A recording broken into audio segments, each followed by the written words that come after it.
شروع اللہ کا نام لے کر جو بڑا مہربان نہایت رحم والا ہے۔ اے نبی، مجاہد لوگ تم سے غنیمت کے مال کے بارے میں دریافت کرتے ہیں کہ کیا حکم ہے۔ کہہ دو کہ غنیمت اللہ اور اس کے رسول کا مال ہے، تو اللہ سے ڈرو اور آپس میں صلح رکھو، اور اگر ایمان رکھتے ہو تو اللہ اور اس کے رسول کے حکم پر چلو۔ مومن تو وہ ہیں کہ جب اللہ کا ذکر کیا جاتا ہے تو ان کے دل ڈر جاتے ہیں، اور جب انہیں اس کی آیتیں پڑھ کر سنائی جاتی ہیں تو ان کا ایمان اور بڑھ جاتا ہے، اور وہ اپنے پروردگار پر بھروسہ رکھتے ہیں، اور وہ جو نماز قائم کرتے ہیں اور جو مال ہم نے ان کو دیا ہے اس میں سے نیک کاموں میں خرچ کرتے ہیں، یہی سچے مومن ہیں، اور ان کے لیے ان کے پروردگار کے ہاں بڑے بڑے درجے ہیں اور بخشش اور عزت کی روزی ہے۔ ان لوگوں کو اپنے گھروں سے اسی طرح نکلنا چاہیے تھا جس طرح تمہارے پروردگار نے تم کو تدبیر کے ساتھ اپنے گھر سے نکالا، اور اس وقت مومنوں کی ایک جماعت ناخوش تھی، وہ لوگ حق بات میں اس کے ظاہر ہونے کے بعد تم سے جھگڑنے لگے، گویا موت کی طرف ہانکے جاتے ہیں اور اسے دیکھ رہے۔ اور اس وقت کو یاد کرو جب اللہ تم سے وعدہ کرتا تھا کہ ابو سفیان اور ابو جہل کے 2 گروہوں میں سے ایک گروہ تمہارے لیے مغلوب ہو جائے گا، اور تم چاہتے تھے کہ جو قافلہ بے شان و شوکت یعنی بے ہتھیار ہے وہ تمہارے ہاتھ آ جائے، اور اللہ چاہتا تھا کہ اپنے فرمان سے حق کو قائم رکھے اور کافروں کی جڑ کاٹ دے، تاکہ سچ کو سچ اور جھوٹ کو جھوٹ کر دے، گو مشرک ناخوش ہی ہوں۔ جب تم لوگ اپنے پروردگار سے فریاد کرتے تھے تو اس نے تمہاری دعا قبول کر لی، اور فرمایا کہ تسلی رکھو، ہم 1000 فرشتوں سے جو ایک دوسرے کے پیچھے آتے جائیں گے تمہاری مدد کریں گے۔ اور اس مدد کو اللہ نے محض بشارت بنایا تھا کہ تمہارے دل اس سے اطمینان حاصل کرے، اور مدد تو اللہ ہی کی طرف سے ہے، بے شک اللہ غالب ہے، حکمت والا ہے۔ جب اس نے تمہاری تسکین کے لیے اپنی طرف سے تمہیں نیند کی چادر اڑھا دی اور تم پر آسمان سے پانی برسا دیا تاکہ تم کو اس سے نہلا کر پاک کر دے اور شیطانی نجاست کو تم سے دور کر دے، اور اس لیے بھی کہ تمہارے دلوں کو مضبوط کر دے اور اس سے تمہارے پاؤں جمائے رکھے۔ جب تمہارا پروردگار فرشتوں کو ارشاد فرماتا تھا کہ میں تمہارے ساتھ ہوں، تم مومنوں کو تسلی دو کہ ثابت قدم رہیں، میں ابھی کافروں کے دلوں میں روب و ہیبت ڈالے دیتا ہوں، سو ان کی گردنیں اڑا دو اور ان کی پور پور توڑ دو۔ یہ سزا اس لیے دی گئی کہ انہوں نے اللہ اور اس کے رسول کی مخالفت کی، اور جو شخص اللہ اور اس کے رسول کی مخالفت کرتا ہے تو اللہ بھی سخت عذاب دینے والا ہے۔ یہ مزہ تو یہاں چکھو، اور یہ سمجھ لو کہ کافروں کے لیے آخرت میں دوزخ کا عذاب بھی تیار ہے۔ اے اہل ایمان، جب میدان جنگ میں کفار سے تمہارا مقابلہ ہو تو ان سے پیٹھ نہ پھیرنا، اور جو شخص جنگ کے روز اس صورت کے سوا کہ لڑائی کے لیے کنارے کنارے چلے یعنی حکمت عملی سے دشمن کو مارے یا اپنی فوج میں جا ملنا چاہے، ان سے پیٹھ پھیرے گا تو سمجھو کہ وہ اللہ کے غضب میں گرفتار ہو گیا، اور اس کا ٹھکانہ دوزخ ہے، اور وہ بہت ہی بری جگہ ہے۔ بس تم لوگوں نے ان کفار کو قتل نہیں کیا بلکہ اللہ نے انہیں قتل کیا، اور اے نبی، جس وقت تم نے کنکریاں پھینکی تھیں تو وہ تم نے نہیں پھینکی تھی بلکہ اللہ نے پھینکی تھی۔ اس سے غرض یہ تھی کہ مومنوں کو اپنے احسانوں سے اچھی طرح آزما لے، بے شک اللہ سنتا ہے، جانتا ہے۔ ہوا بھی یوں ہی، اور کچھ شک نہیں کہ اللہ کافروں کی تدبیر کو کمزور کر دینے والا ہے۔ کافروں، اگر تم فیصلہ چاہتے ہو تو تمہارے پاس فیصلہ آ چکا، اگر تم اپنے افعال سے باز آ جاؤ تو تمہارے حق میں بہتر ہے، اور اگر پھر نافرمانی کرو گے تو ہم بھی پھر تمہیں عذاب کریں گے، اور تمہاری جماعت خواہ کتنی ہی بڑی ہو تمہارے کچھ بھی کام نہ آئے گی، اور اللہ تو مومنوں کے ساتھ ہے۔ اے ایمان والو، اللہ اور اس کے رسول کے حکم پر چلو اور اس سے روگردانی نہ کرو جبکہ تم سنتے بھی ہو، اور ان لوگوں جیسے نہ ہونا جو کہتے ہیں کہ ہم نے سن لیا مگر حقیقت میں نہیں سنتے۔ کچھ شک نہیں کہ اللہ کے نزدیک تمام جانداروں میں بدترین وہ بہرے گونگے لوگ ہیں جو عقل سے کام نہیں لیتے، اور اگر اللہ ان میں خیر کی طلب دیکھتا تو ان کو سننے کی توفیق بخشتا، اور اگر یوں ہی انہیں سنوا دیتا تو وہ منہ پھیر کر بھاگ جاتے۔ مومنوں، اللہ اور اس کے رسول کا حکم قبول کرو، جبکہ رسول تمہیں ایسے کام کے لیے بلاتے ہیں جو تم کو زندگی جاوداں بخشتا ہے، اور جان رکھو کہ اللہ آدمی اور اس کے دل کے درمیان حائل ہو جاتا ہے، اور یہ بھی کہ تم سب اس کے روبرو جمع کیے جاؤ گے۔ اور اس فتنے سے ڈرو جو خصوصیت کے ساتھ انہی لوگوں پر واقع نہ ہوگا جو تم میں گناہگار ہیں، اور جان رکھو کہ اللہ سخت عذاب دینے والا ہے۔ اور اس وقت کو یاد کرو جب تم زمین مکہ میں قلیل اور ضعیف سمجھے جاتے تھے اور ڈرتے رہتے تھے کہ لوگ تمہیں اڑا نہ لے جائیں، یعنی ختم نہ کر دیں، تو اس نے تم کو جگہ دی اور اپنی مدد سے تم کو تقویت بخشی اور پاکیزہ چیزیں کھانے کو دیں تاکہ اس کا شکر کرو۔ اے ایمان والو، نہ تو اللہ اور رسول سے خیانت کرو اور نہ اپنی امانتوں میں خیانت کرو، اور تم ان باتوں کو جانتے ہو، اور جان رکھو کہ تمہارا مال اور اولاد بڑی آزمائش ہے، اور یہ کہ اللہ کے پاس نیکیوں کا بڑا ثواب ہے۔ مومنو،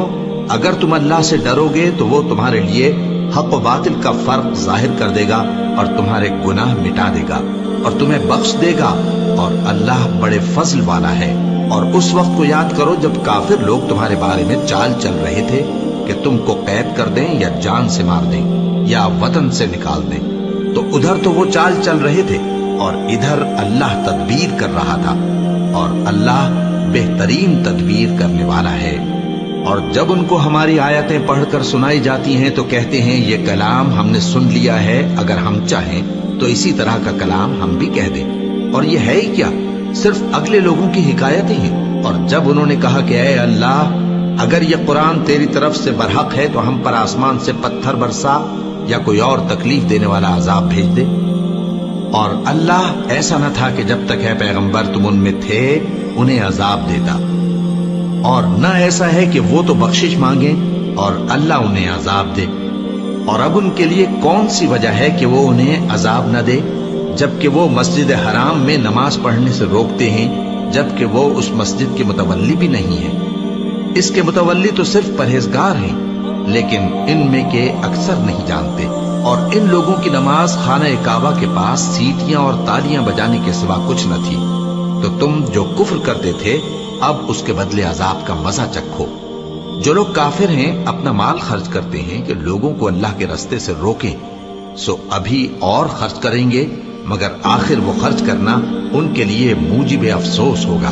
اور وہ مغلوب ہو جائیں گے، اور کافر لوگ دوزخ کی طرف ہانکے جائیں گے تاکہ اللہ پاک سے ناپاک کو الگ کر دے اور ناپاک کو ایک دوسرے پر رکھ کر ایک ڈھیر بنا دے، پھر اس کو دوزخ میں ڈال دے۔ یہی لوگ خسارہ پانے والے ہیں۔ اے پیغمبر، کفار سے کہہ دو کہ اگر وہ اپنے افعال سے باز آ جائیں تو جو ہو چکا وہ انہیں معاف کر دیا جائے گا، اور اگر پھر وہی حرکات کرنے لگیں گے تو اگلے لوگوں کا جو طریقہ جاری ہو چکا ہے وہی ان کے حق میں بھی برتا جائے گا۔ اور ان لوگوں سے لڑتے رہو یہاں تک کہ فتنہ یعنی کفر کا فساد باقی نہ رہے اور دین سب اللہ ہی کا ہو جائے، اور اگر وہ باز آ جائیں تو اللہ ان کے کاموں کو دیکھ رہا ہے،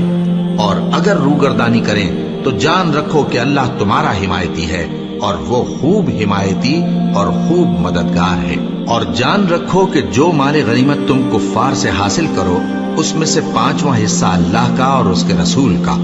اور اہل قرابت اور یتیموں کا اور محتاجوں کا اور مسافروں کا ہے۔ اگر تم اللہ پر اور اس نصرت پر ایمان رکھتے ہو جو حق و باطل میں فرق کرنے کے دن یعنی جنگ بدر میں، جس دن دونوں فوجوں میں مٹ بھیڑ ہو گئی تھی، ہم نے اپنے محبوب بندے محمد صلی اللہ علیہ وآلہ وسلم پر نازل فرمائی، اور اللہ ہر چیز پر قادر ہے۔ جس وقت تم مدینے سے قریب کے ناکے پر تھے اور کافر دور کے ناکے پر، اور قافلہ تم سے نیچے اتر گیا تھا، اور اگر تم جنگ کے لیے آپس میں قرارداد کر لیتے تو وقت معین پر جمع ہونے میں تقدیم و تاخیر ہو جاتی، لیکن اللہ کو منظور تھا کہ جو کام ہو کر رہنے والا تھا اسے کر ہی ڈالے، تاکہ جو مرے بصیرت پر یعنی یقین جان کر مرے، اور جو جیتا رہے وہ بھی بصیرت پر یعنی حق پہچان کر جیتا رہے۔ اور کچھ شک نہیں کہ اللہ سنتا ہے، جانتا ہے۔ اس وقت اللہ نے تمہیں خواب میں کافروں کو تھوڑی تعداد میں دکھایا تھا، اور اگر بہت کر کے دکھاتا تو تم لوگ جی چھوڑ دیتے اور جو کام درپیش تھا اس میں جھگڑنے لگتے، لیکن اللہ نے تمہیں اس سے بچا لیا، بے شک وہ سینوں کی باتوں تک سے واقف ہے۔ اور اس وقت جب تم ایک دوسرے کے مقابل ہوئے تو کافروں کو تمہاری نظروں میں تھوڑا کر کے دکھاتا تھا اور تم کو ان کی نگاہوں میں تھوڑا کر کے دکھاتا تھا، تاکہ اللہ کو جو کام کرنا منظور تھا اسے کر ڈالے، اور سب کاموں کا رجوع اللہ ہی کی طرف ہے۔ مومنو، جب کفار کی کسی جماعت سے تمہارا مقابلہ ہو تو ثابت قدم رہو اور اللہ کو بہت بہت یاد کرو تاکہ مراد حاصل کر لو، اور اللہ اور اس کے رسول کے حکم پر چلو، اور آپس میں جھگڑا نہ کرنا کہ ایسا کرو گے تو تم بزدل ہو جاؤ گے اور تمہاری ہوا اکھڑ جائے گی، اور صبر سے کام لو کہ اللہ صبر کرنے والوں کا مددگار ہے۔ اور ان لوگوں جیسے نہ ہونا جو اتراتے ہوئے یعنی حق کا مقابلہ کرنے کے لیے اور لوگوں کو دکھانے کے لیے گھروں سے نکل آئے اور لوگوں کو اللہ کی راہ سے روکتے ہیں، اور جو اعمال یہ کرتے ہیں اللہ ان کا احاطہ کیے ہوئے ہے۔ اور جب شیطان نے ان کے اعمال ان کو آراستہ کر دکھائے اور کہا کہ آج کے دن لوگوں میں سے کوئی تم پر غالب نہ ہوگا اور میں تمہارا رفیق ہوں، لیکن جب دونوں فوجیں ایک دوسرے کے مقابل صف آرا ہوئیں تو پسپا ہو کر چل دیا اور کہنے لگا کہ مجھے تم سے کوئی واسطہ نہیں، میں تو ایسی چیزیں دیکھ رہا ہوں جو تم نہیں دیکھ سکتے، مجھے تو اللہ سے ڈر لگتا ہے اور اللہ سخت عذاب کرنے والا ہے۔ اس وقت منافق اور کافر جن کے دلوں میں بیماری تھی کہتے تھے کہ ان لوگوں کو ان کے دین نے مغرور کر رکھا ہے، اور جو شخص اللہ پر بھروسہ رکھتا ہے تو اللہ غالب ہے، حکمت والا ہے۔ اور کاش تم اس وقت کی کیفیت دیکھو جب فرشتے کافروں کی جانیں نکلتے ہیں کہ ان کے چہروں اور پیٹھوں پر مارتے جاتے ہیں اور کہتے ہیں اب آگ کے عذاب کا مزہ چکھو، یہ ان اعمال کی سزا ہے جو تمہارے ہاتھوں نے آگے بھیجے ہیں۔ اور یہ جان رکھو کہ اللہ بندوں پر ظلم نہیں کرتا، جیسا حال فرعونیوں اور ان سے پہلے لوگوں کا ہوا تھا ویسا ہی ان کا ہوا کہ انہوں نے اللہ کی آیتوں سے کفر کیا تو اللہ نے ان کے گناہوں کی سزا میں ان کو پکڑ لیا۔ بے شک اللہ زبردست ہے، سخت عذاب دینے والا ہے۔ یہ اس لیے کہ جو نعمت اللہ کسی قوم کو دیا کرتا ہے جب تک وہ خود اپنے دلوں کی حالت نہ بدل ڈالے اللہ اسے نہیں بدلا کرتا، اور اس لیے کہ اللہ سنتا جانتا ہے۔ جیسا حال فرعونیوں اور ان سے پہلے لوگوں کا ہوا تھا ویسا ہی ان کا ہوا۔ انہوں نے اپنے پروردگار کی آیتوں کو جھٹلایا تو ہم نے ان کو ان کے گناہوں کے سبب ہلاک کر ڈالا اور فرعونیوں کو ڈبو دیا، اور وہ سب ظالم تھے۔ جانداروں میں سب سے بدتر اللہ کے نزدیک وہ لوگ ہیں جو کافر ہیں، سو وہ ایمان نہیں لاتے۔ جن لوگوں سے تم نے صلح کا عہد کیا ہے پھر وہ ہر بار اپنے عہد کو توڑ ڈالتے ہیں اور اللہ سے نہیں ڈرتے، اگر تم ان کو لڑائی میں پاؤ تو انہیں ایسی سزا دو کہ جو لوگ ان کے پس پشت ہوں وہ ان کو دیکھ کر بھاگ جائیں، عجب نہیں کہ ان کو اس سے عبرت ہو۔ اور اگر تم کو کسی قوم سے دغابازی کا خوف ہو تو ان کا عہد انہی کی طرف پھینک دو کہ اس طرح تم سب برابر ہو جاؤ۔ کچھ شک نہیں کہ اللہ دغابازوں کو دوست نہیں رکھتا،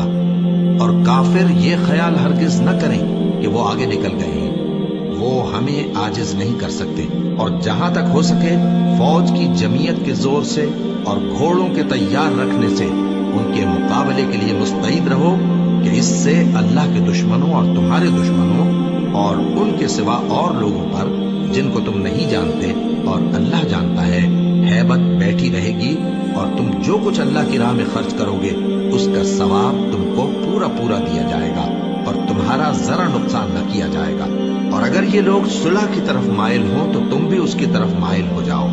اور اللہ پر بھروسہ رکھو، کچھ شک نہیں کہ وہ سب کچھ سنتا ہے جانتا ہے۔ اور اگر یہ چاہیں کہ تم کو فریب دے تو اللہ تمہیں کفایت کرے گا، وہی تو ہے جس نے تم کو اپنی مدد سے اور مسلمانوں کی جمعیت سے تقویت بخشی اور ان کے دلوں میں الفت پیدا کر دی، اور اگر تم دنیا بھر کی دولت خرچ کرتے تب بھی ان کے دلوں میں الفت پیدا نہ کر سکتے، مگر اللہ ہی نے ان میں الفت ڈال دی، بے شک وہ زبردست ہے، حکمت والا ہے۔ اے نبی، اللہ تم کو اور مومنوں کو جو تمہارے پیرو ہیں کافی ہے۔ اے نبی، مسلمانوں کو جہاد کی ترغیب دو۔ اگر تم میں 20 آدمی ثابت قدم رہنے والے ہوں گے تو 200 کافروں پر غالب رہیں گے، اور اگر 100 ایسے ہوں گے تو 1000 پر غالب رہیں گے، اس لیے کہ کافر ایسے لوگ ہیں کہ کچھ بھی سمجھ نہیں رکھتے۔ اب اللہ نے تم پر سے بوجھ ہلکا کر دیا اور معلوم کر لیا کہ ابھی تم میں کسی قدر کمزوری ہے، بس اگر تم میں 100 ثابت قدم رہنے والے ہوں گے تو وہ 200 پر غالب رہیں گے، اور اگر 1000 ہوں گے تو اللہ کے حکم سے 2000 پر غالب رہیں گے،